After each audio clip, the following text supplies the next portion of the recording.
2 ಕೋಟಿ ನಗದು BMW car ಜೀವನಾಂಶ ಕೇಳಿದ ಮಹಿಳೆ.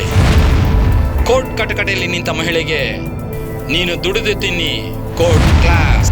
ಇಲ್ಲೊಬ್ಳು ಮಹಿಳೆ ವಿಚ್ಛೇದನ ಪಡೆದುಕೊಂಡು ಜೀವನಾಂಶಕ್ಕಾಗಿ 12 ಕೋಟಿ ಹಾಗೂ ಐಷಾರಾಮಿ ಕಾರಾದ BMW ಬೇಕು ಅಂತ ಕೇಳಿದ್ದಾಳೆ. ಏನಾಗಿದೆ ಅಂದರೆ ಈಗಿನ ಮಹಿಳೆಯರು ವಿಚ್ಛೇದನ ಅನ್ನೋದು ಹುಡುಗಾಟಿಕೆ ಆಗಿದೆ.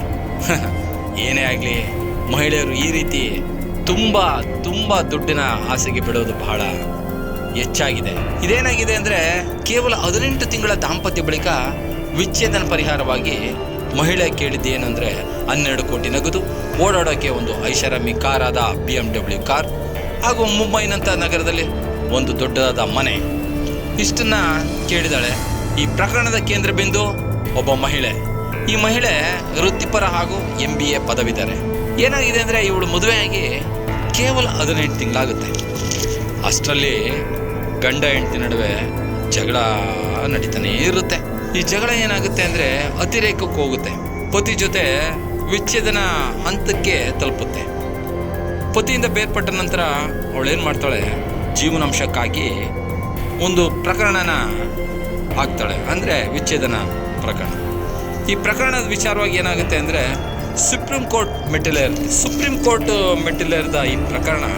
ಅಲ್ಲಿ ನ್ಯಾಯಾಧೀಶರು ಏನು ಮಾಡ್ತಾರೆ ಅಂದರೆ ಮಹಿಳೆ ಕೇಳಿದ ಈ ಪ್ರಶ್ನೆಗೆ ಬಹಳ ಅಚ್ಚರಿ ವ್ಯಕ್ತಪಡಿಸ್ತಾರೆ. ಯಾರು ಅಂತೀರಾ? ಮುಖ್ಯ ನ್ಯಾಯಮೂರ್ತಿ BY ಗವಾಯಿರವರ ನೇತೃತ್ವದ ನ್ಯಾಯಪೀಠಕ್ಕೆ ಒಂದು ಆಶ್ಚರ್ಯ ಆಗುತ್ತೆ. ಏನಪ್ಪ ಇವಳು, ಈ ಮಹಿಳೆ ಇಷ್ಟೊಂದು ಹಣ ಮತ್ತು ವ್ಯಾಮೋಹ ಇಷ್ಟೊಂದಿದೆ ಅಂತ. ಅದಾದ ನಂತರ ವಿಚಾರಣೆ ಆರಂಭ ಆಗ್ತಿದ್ದಂಗೆ ನ್ಯಾಯಾಲಯ ಕೇಳುತ್ತೆ, ಅಲ್ಲಮ್ಮ ನೀನು IT ಪದವಿದರೆ ಹಾಗೂ MBA ಓದಿದೆಯಾ, ನೀನು ಈ ರೀತಿ ಜೀವನಾಂಶ ಕೇಳೋದು ಸರಿನಾ?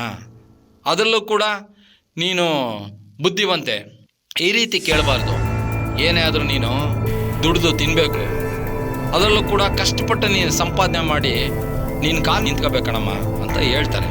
ಅದಾದ ನಂತರ ಈ ಪ್ರಕರಣ ನನಗೆ ಮುಗಬೇಕಾಗಿತ್ತು, ಆದರೆ ಅವನು ನೀಡಲಿಲ್ಲ ಎನ್ನೋ ಸಬೂಬು ನೀಡಿ ಅವಳು ಈ ಜೀವನಾಂಶ ಕೇಳಿದ್ದೀನಿ ಅಂತ ಹೇಳ್ತಾಳೆ. ಹಾಗಾಗಿ ಮುಂದೆ ನ್ಯಾಯಾಧೀಶರು ಈ ಪ್ರಕರಣನ ಆ ಮಹಿಳೆಗೆ ಹೇಳ್ತಾರೆ, ನಿನ್ನ ವೃತ್ತಿಯಲ್ಲಿ ನೀನು ಮುಂದುವರಿ ಅಂತ ಹೇಳಿ ಕೇಸನ್ನು ಕ್ಲೋಸ್ ಮಾಡ್ತಾರೆ.